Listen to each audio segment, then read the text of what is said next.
열왕기 역대기의 남유다와 북이스라엘 왕들의 이야기를 살펴보면 왕이 지녀야 할 최고의 덕목이 무엇인지를 우리가 분명히 알 수 있습니다. 그것은 바로 하나님을 의지하는 것입니다.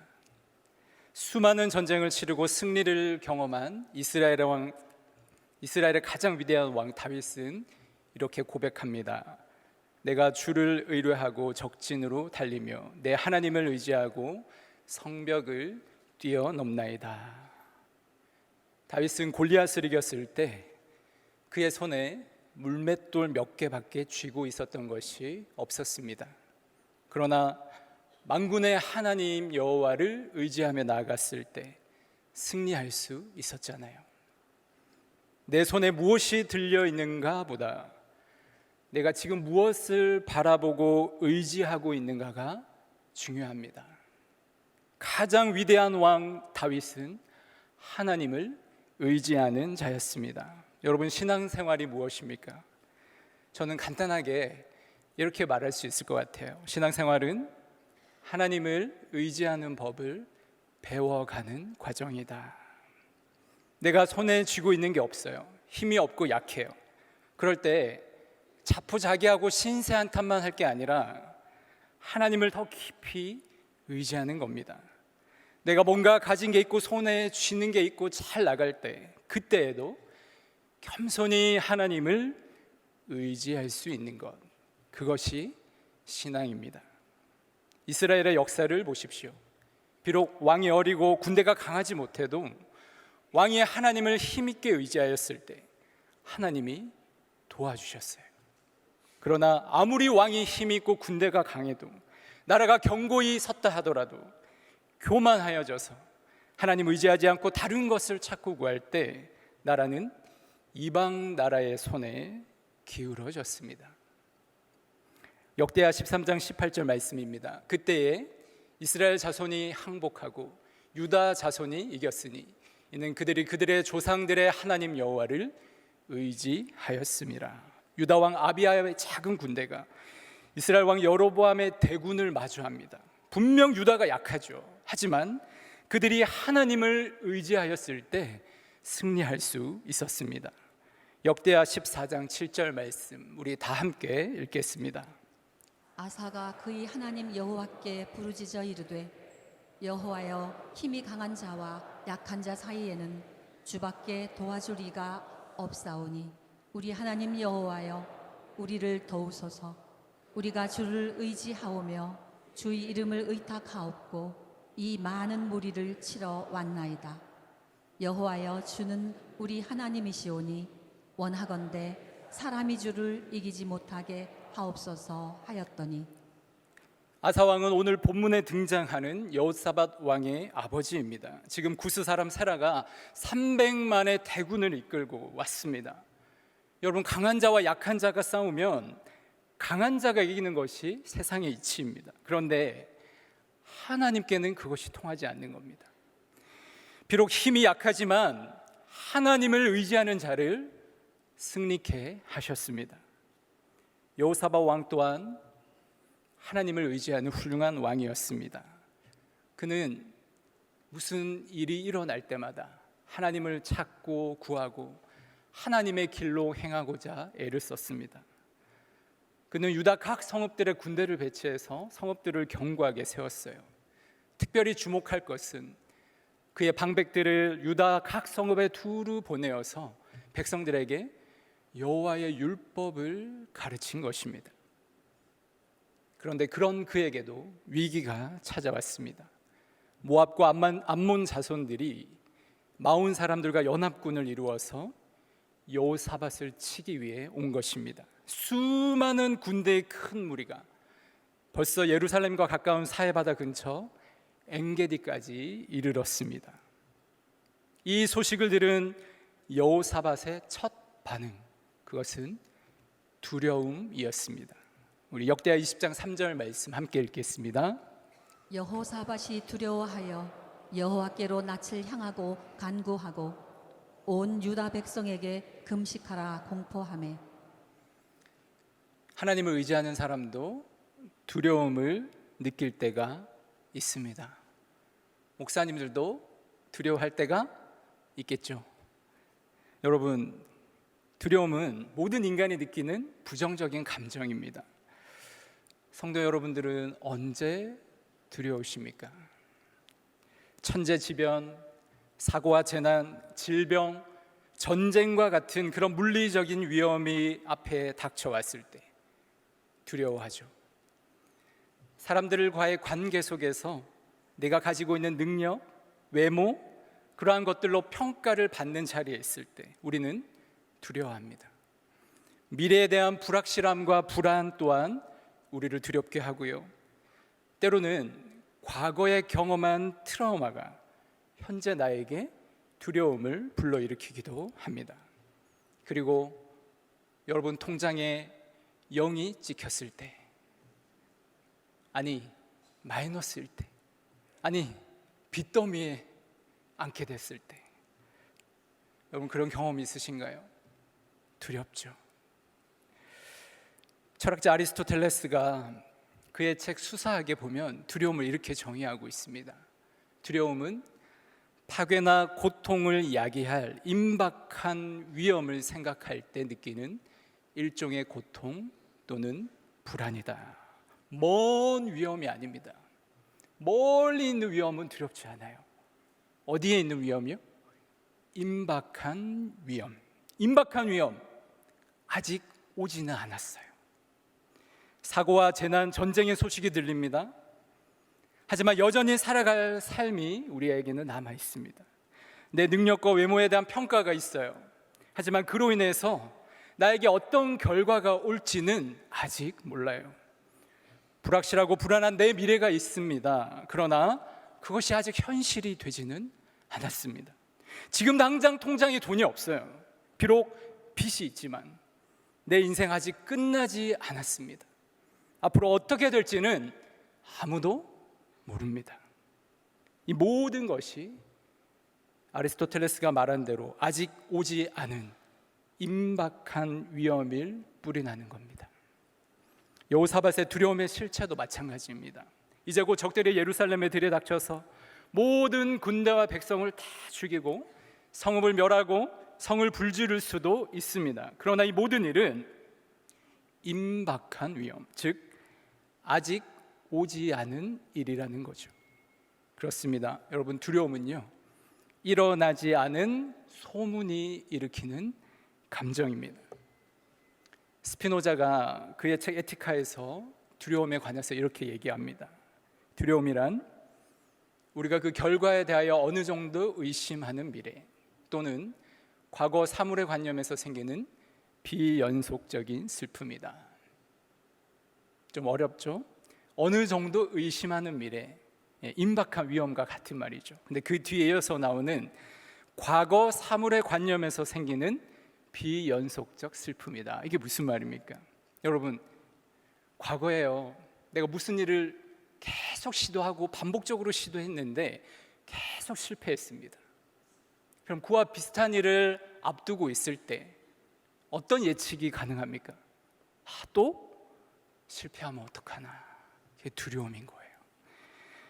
과거 실패한 경험들이 반복되었을 때 그것에 대해서 미래에 대한 부정적 예측이 되었을 때 두려움이 생긴다는 거죠. 그렇게 보면은요, 여러분, 두려움도 내 미래에 어느 정도 기대와 소망이 있는 사람이 두려워하는 거죠. 생각해 보십시오. 내 미래에 아무런 기대와 소망이 없는 사람은 두려움도 없습니다.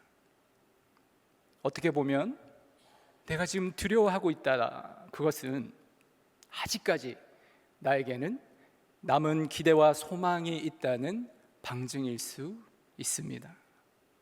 성도 여러분, 과거든 미래든 우리에게 위해를 가하고 파멸을 초래할 수 있는 크고 강한 그 무엇인가가 우리에게 두려움을 일으킨다고 한다면 그 모든 것을 다 상쇄해버리고 없애버릴 수 있는 더 크고 강한 무엇인가가 있다면 여러분 어떻게 했습니까? 그것이야말로 우리가 참으로 두려워해야 할 대상이 아니겠습니까? 여러분, 우리에게는 그 대상이 있잖아요. 바로 우리 하나님이십니다. 그분은 모든 것을 상쇄해 버리시고 멸하실 수 있는 가장 크시고 놀랍고 위대하신 분이십니다. 모든 인간의 두려움의 근원, 즉 죽음까지도 정복하시고 그것을 영원한 생명으로 바꾸시는 분이 하나님이시죠. 그분은 과거의 실패와 상처와 트라우마의 사슬에 묶여서 앞으로 나아가지 못하는 우리를 해방시키시고, 그분은 우리의 미래를 불안과 염려가 아니라 기대와 소망으로 다시 시작하게 하시는 분이십니다. 그리고 그분은 바로 지금 이곳 현실에서 우리와 함께 하십니다. 나는 작고 초라하지만 그분은 영원히 크십니다. 두려움을 이길 수 있는 시작, 그것은 바로 나의 작음을 알고 주님의 크심을 아는 것입니다.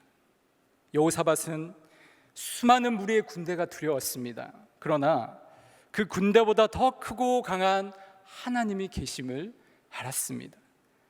비록 잠시 두려워하였으나 그 두려움에 함몰되지 않고요, 다르게 반응합니다. 그는 백성들과 함께 하나님 앞에 섭니다. 그리고 하나님께 기도합니다.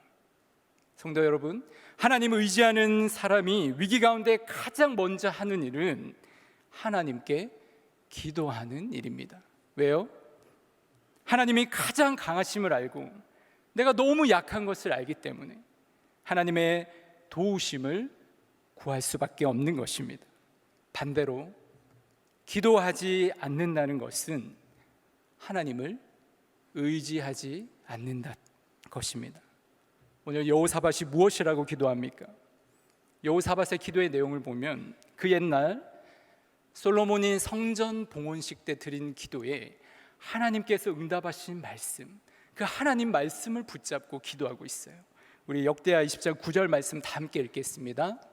만일 재앙이나 난리나 전염병이나 기근이 우리에게 임하면 주의 이름이 이 성전에 있으니 우리가 이 성전 앞과 주 앞에 서서 이 환난 가운데서 주께 부르짖은즉 들으시고 구원하시리라 하였나이다. 아멘. 그 어떤 환난이나 위기가 닥쳐와도 주의 이름이 계신 성전에서 하나님 앞에서 부르짖어 기도하면 주님이 듣고 구원하여 주신다는 그 약속의 말씀을 붙들고 여호사밧이 기도하고 있는 거예요. 여러분, 하나님 의지하는 사람들에게 있어서 있어야 할 믿음 무엇입니까? 내 앞에 그 어떤 위기의 상황이 닥쳐와도 성도가 기도하면 하나님은 들으시고 구원하신다는 믿음입니다. 여호사밧은 더욱 간절히 주님 의지하며 기도합니다. 역대하 20장 12절 말씀 우리 다 함께 읽겠습니다. 우리 하나님이여 그들을 징벌하지 아니하시나이까. 우리를 치러 오는 이 큰 무리를 우리가 대적할 능력이 없고 어떻게 할 줄도 알지 못하옵고 오직 주만 바라보나이다 하고. 왕의 기도치고는 굉장히 부끄러운 고백이죠. 왕인데, 그렇죠? 두렵습니다. 두려운데요, 나를 더 비참하게 만드는 거는 감당할 수 있는 아무런 능력이 나에게 없고 무엇을 어떻게 해야 할지도 아는 게 없다는 거. 여러분, 그런 경험이 있으신가요? 직장생활 힘드시죠? 사회생활 힘들다고 하는데 많은 분들이 그 가운데서도 관계의 어려움을 호소합니다. 사람과의 갈등이 문제죠. 갈등을 살펴보면 사람의 문제일 때도 있고 그 사람의 문제일 때도 있고 여러 가지 이해관계가 얽혀 있을 때도 있습니다. 조정과 화해를 위한 여러 가지 제도나 장치들을 두지만 형식적이고 실효성이 없을 때도 많이 있어요. 여러분, 그 갈등을 해결할 수 있는 능력이 나에게는 없습니다. 내가 무엇을 어떻게 해야 할지도 몰라요. 그래서 많은 사람들이 대부분 그저 견디거나 아니면 피해버립니다. 극단적인 선택을 하는 경우도 있습니다. 여호사밧의 오늘 이 기도가 우리에게 주는 교훈이 있습니다. 내가 지금 처한 상황을 그대로 하나님 앞으로 가져가는 겁니다. 왕의 체면도 무시하고 그대로 가져가는 거예요. 수많은 적군이 내 눈앞에 있다는 그 현실, 그래서 지금 나는 두려워하고 있다는 그 현실, 나에게 대적할 능력이 없고 무엇을 어떻게 해야 할지 도저히 알 수 없다는 그 내면의 진실, 그래서 오직 주님만 바라보고 있다는 그 애타는 마음을 주님께 그대로 고백하고 있다는 것입니다. 하나님 앞에 체면 차릴 필요는 없습니다. 갈등의 문제도 마찬가지입니다. 우리는 갈등의 당사자와 나, 그리고 내가 처한 현실과 나의 진실을 하나님 앞에 가지고 나아가야 합니다. 하나님 앞에서 정직하게 고백해야 합니다. 하나님, 저 이 사람 때문에 너무 힘든데 저는 이 사람과 갈등을 해결할 수 있는 아무런 능력이 없고, 하나님, 내가 무엇을 어떻게 해야 할지 도저히 알지 못하겠습니다. 그래서 지금 망연자실합니다. 저는 이 순간 오직 주님만 바라봅니다. 우리는 이렇게 기도해야 합니다. 가장 좋은 기도는 소리가 크고 언변이 유창한 기도가 아니라 가장 정직한 기도입니다. 나의 현실, 내 내면의 진실을 체면 차리지 않고 하나님 앞에 그대로 가져가는 것이죠. 그때 하나님께서 개입하십니다. 어떻게 개입하십니까? 그 모든 상황을 복음 안에서 보게 하십니다. 복음 안에서 보게 한다는 게 무슨 말입니까? 하나님의 시선으로, 하나님의 마음으로 보게 하신다는 거예요. 그래서 하나님이 기뻐하시는 선택을 할 수 있게 하신다는 것입니다. 무엇을 어떻게 해야 할지 순간 깨닫게 되고 뭔가 새로운 방법과 길들을 발견하게 되는 것이죠. 하나님이 하시는 일입니다. 하나님만 바라보는 여호사밧과 백성들에게 하나님의 음성이 들립니다. 역대하 20장 15절 함께 읽겠습니다. 이 큰 무리를 보고 두려워하거나 놀라지 말라. 이 전쟁은 너희에게 속한 것이 아니요 하나님께 속한 것이니라. 아멘. 전쟁 앞에서 인간은 누구나 두려워할 수 있습니다. 전쟁과 같은 현실 앞에 우리는 두려워할 수 있어요. 그러나 하나님은 그 두려움을 계속 남겨두고 묵상하기를 원하지 않으세요. 뭐라고 말씀하십니까? 두려워하거나 놀라지 말라. 하나님 말씀하시면서 우리 안의 두려움을 다루어 가십니다. 여러분, 더 중요한 게 있습니다. 더 중요한 것은 전쟁에 대한 나의 감정보다 그 전쟁이 누구에게 속해 있는가 하는 것입니다. 만약 하나님께 속한 전쟁이라면 하나님께서 친히 싸우실 것입니다. 그러면 승리합니다. 그러나 전쟁이 하나님과 아무 상관이 없는 전쟁이라면 모든 것을 내가 감당해야 합니다. 패할 수밖에 없습니다. 오늘 본문 조금 앞에 보면 역대하 18장에 어떤 내용이 나옵니까? 아합이 길르앗 라못을 치러 가자고 여호사밧 왕에게 제안해요. 이 여호사밧은 화친의 관계를 위해서 어쩔 수 없이 아합과 동맹해서 길르앗 라못을 치러 올라갑니다. 전쟁을 치릅니다. 하나님께 속한 전쟁이 아니었습니다. 결과가 어떠합니까? 아합이 죽었어요. 무참히 전쟁에 패하고 맙니다. 모든 전쟁이 하나님께 속한 것은 아닙니다. 여러분, 여러분의 인생 앞에는 지금 어떤 전쟁이 놓여져 있습니까? 여러분도 그 전쟁으로 두려워하고 있습니까? 그 전쟁이 하나님께 속한 전쟁이 되게 해야 합니다. 어떻게 그렇게 할 수 있어요? 어떻게 하나님께 속한 전쟁이 되게 할 수 있습니까? 하나님께 기도만 하면 될까요? 아니죠. 내가 하나님 편에 서는 것입니다. 지금 내 삶이 하나님 편에 서 있는 것입니다. 내가 하나님 편에 서 있으면, 내가 하나님께 속해 있으면 하나님께 속한 전쟁이 되는 줄 믿습니다. 하나님께서 친히 싸우셔서 승리케 하실 것입니다. 하나님을 의지한다는 것, 그것은 말로만 하는 것은 아닙니다. 하나님께서 또 무엇이라 말씀하십니까? 역대하 20장 16절 17절 말씀 우리 다 함께 읽겠습니다. 내일 너희는 그들에게로 내려가라. 그들이 시스고개로 올라올 때 너희가 골짜기 어기 여루엘 들 앞에서 그들을 만나려니와 이 전쟁에는 너희가 싸울 것이 없나니 대열을 이루고 서서 너희와 함께한 여호와가 구원하는 것을 보라.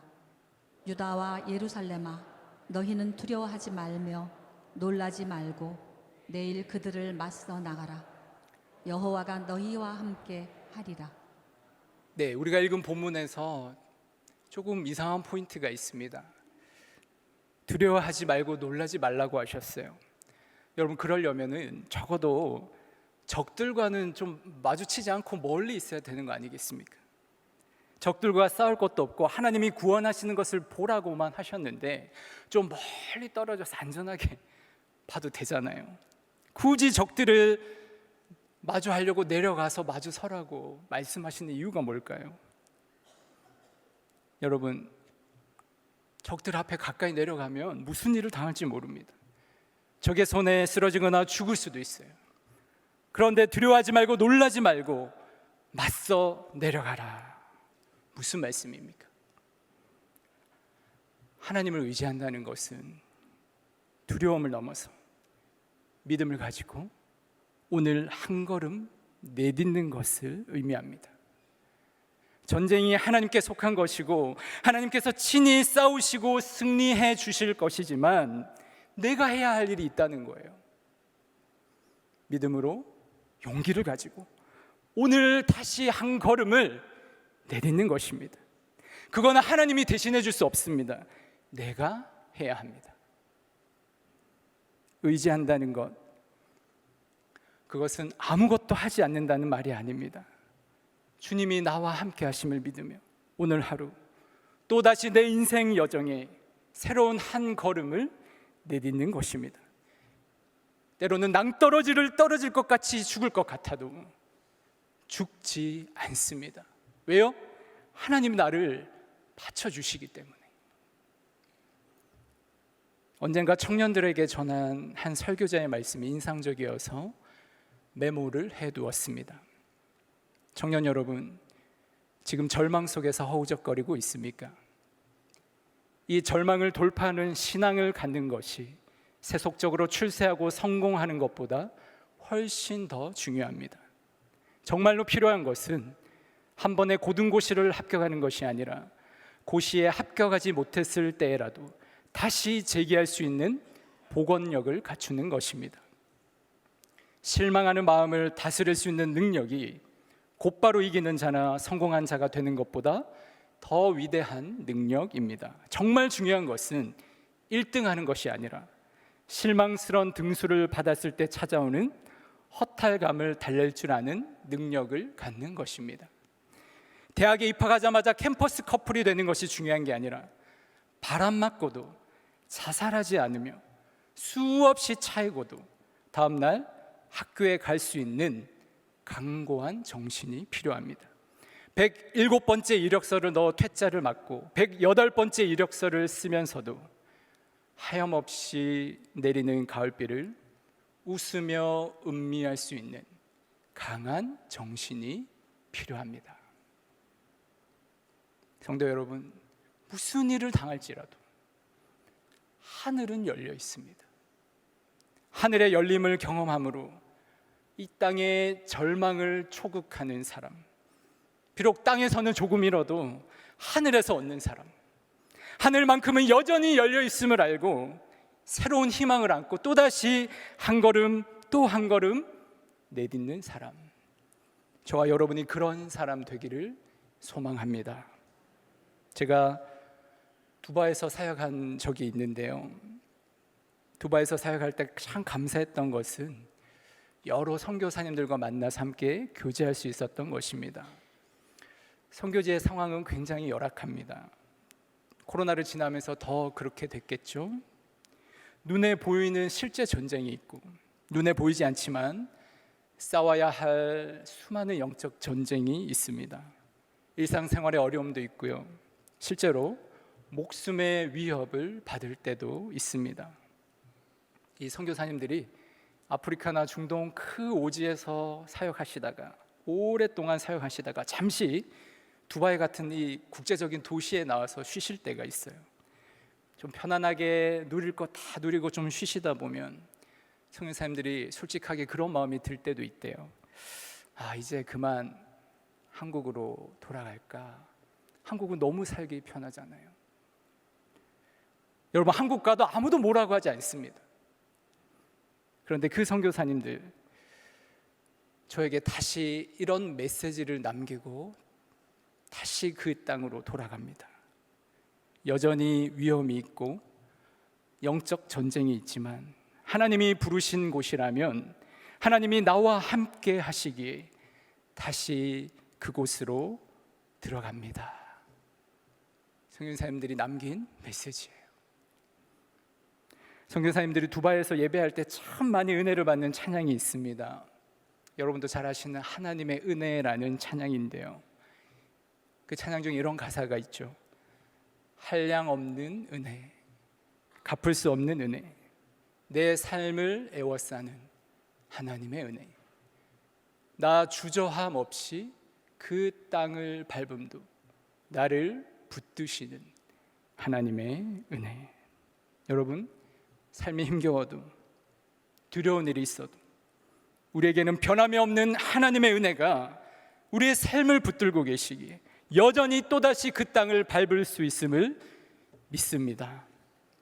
주님의 말씀 앞에서 여호사밧과 이스라엘 백성이 여호와 앞에 엎드려 경배하고 레위 자손들은 소리를 높여 하나님을 찬양합니다. 우리 역대하 20장 18절 19절 말씀 함께 읽겠습니다. 여호사밧이 몸을 굽혀 얼굴을 땅에 대니 온 유다와 예루살렘 주민들도 여호와 앞에 엎드려 여호와께 경배하고 그앗 자손과 고라 자손에게 속한 레위 사람들은 서서 심히 큰 소리로 이스라엘 하나님 여호와를 찬송하니라. 아멘. 여러분, 지금 이들이 전쟁에서 승리한 게 아닙니다. 여전히 이들 앞에는 두려움의 대상인 적들이 존재하고 있습니다. 그럼에도 불구하고 하나님을 예배하고 찬양하고 있는 겁니다. 문득 저 자신에게 이런 질문을 던져보았습니다. 두려움 앞에서도 나는 여전히 노래할 수 있는가? 여러분, 그 어떤 절망과 두려움 앞에서도 여전히 하나님을 예배하며 찬양할 수 있으십니까? 그것이 결국 우리의 힘이 되는 줄 믿습니다. 지난 한 주간 우리 마음을 아프게 하는 소식들이 많았습니다. 많은 비로 인해서 큰 피해를 당한 사람들이 있었습니다. 어떤 사람들은 가족을 잃고 삶의 기반과 터전을 잃어버려서 깊은 상실과 슬픔에 빠진 사람들 소식을 들었습니다. 그들 앞에는 여전히 싸워나가야 할 무거운 삶의 현실이 기다리고 있습니다. 한 젊은 교사가 안타깝게 목숨을 끊은 일도 있었습니다. 학생들을 가르치는 것이 기쁨과 보람이 되어야 하는데 두려움이 되었습니다. 교사와 학생이 함께 웃음꽃을 펴야 할 교실이 죽음의 장소가 되었습니다. 어느 누군가에겐 사람이 사랑의 대상이 아니라 두려움의 대상이 됩니다. 사람이 사람을 두려워해야 하는 이 전쟁과 같은 삶을 살아내야 하는 사람들이 우리 주위에 여전히 있습니다. 우리는 무엇을 어떻게 해야 합니까? 지난 한 주 동안 이 찬양이 제 마음에서 계속 울려 퍼졌습니다. 이와 같은 때에 나 노래하네, 사랑을 노래하네 주님께. 이와 같은 때에 손 높이 드네, 손 높이 드네 주님께. 여러분, 이런 슬픔의 현실에서 우리는 함께 아파하고 슬퍼할 수 있습니다. 또 소리를 내어서 많은 것들을 바로잡고 또 우리가 할 수 있고 도울 수 있는 일들을 할 수 있을 것입니다. 그러나 교회는 거기서 끝나면 안 됩니다. 더욱 하나님 사랑을 노래하고 하나님 사랑을 이야기해야 할 것입니다. 하나님 사랑을 이웃에게 보여야 할 것입니다. 비록 슬픈 현실이 있지만 여전히 하나님 사랑으로 이 세상을 통치하고 계심을 선포해야 합니다. 여호사밧과 백성들 그리고 레위 사람들이 하나님을 예배하고 찬양할 수 있는 이유가 무엇입니까? 이 두려움의 현실이 하나님 없는 현실이 아니라 하나님이 주인 되셔서 여전히 통치하고 다스리고 계심을 믿었기 때문이에요. 찬양은 주님을 높여드리는 것입니다. 우리 주님이 창조주 되시고 우리 주님이 왕이 되시고 우리 주님이 이 세상을 다스리심을 노래하면서 주님의 주권과 통치를 선포하는 것이 찬양입니다. 여러분, 우리가 찬양할 때 무슨 일이 일어나는지 아십니까? 여러분, 내가 찬양하면, 여기는 우리가 찬양하면 바로 우리 위에 하나님이 왕으로 임재하셔서 우리를 다스리기 시작하십니다. 찬양은 그런 것입니다. 두려움 가운데서도, 아니 오히려 두려워할수록 우리는 찬양해야 합니다. 하나님을 경배해야 합니다. 여호사밧의 두려움이 기도가 되었습니다. 어찌할 바를 모르는 그의 한숨이 변하여서 노래가 되었습니다. 우리가 주님을 의지할 때 주님은 우리의 두려움을 기도로 바꾸시고 우리의 한숨을 노래로 바꾸시는 줄 믿습니다. 시편 56편 4절 5절 말씀, 우리 다 함께 큰 소리로 읽겠습니다. 내가 두려워하는 날에는 내가 주를 의지하리이다. 내가 하나님을 의지하고 그 말씀을 찬송하올지라. 내가 하나님을 의지하였은즉 두려워하지 아니하리니 혈육을 가진 사람이 내게 어찌하리이까. 여러분, 저와 여러분 더욱 하나님을 의지하는 사람들 되길 소망합니다. 우리가 작고 연약하고 초라해 보일 때 하나님 더욱 의지합시다. 내게 별다른 어려움도 없고 내 손에 뭔가 가진 게 있고 잘 나가는 것 같을 때 그때 더욱 겸손히 주님을 의지합시다. 주님을 의지하며 신뢰함으로 두려움의 언덕을 넘어서 지금도 여전히 우리 삶을 다스리시는 하나님을 노래할 수 있는 여러분들 되시길 주님의 이름으로 축복합니다.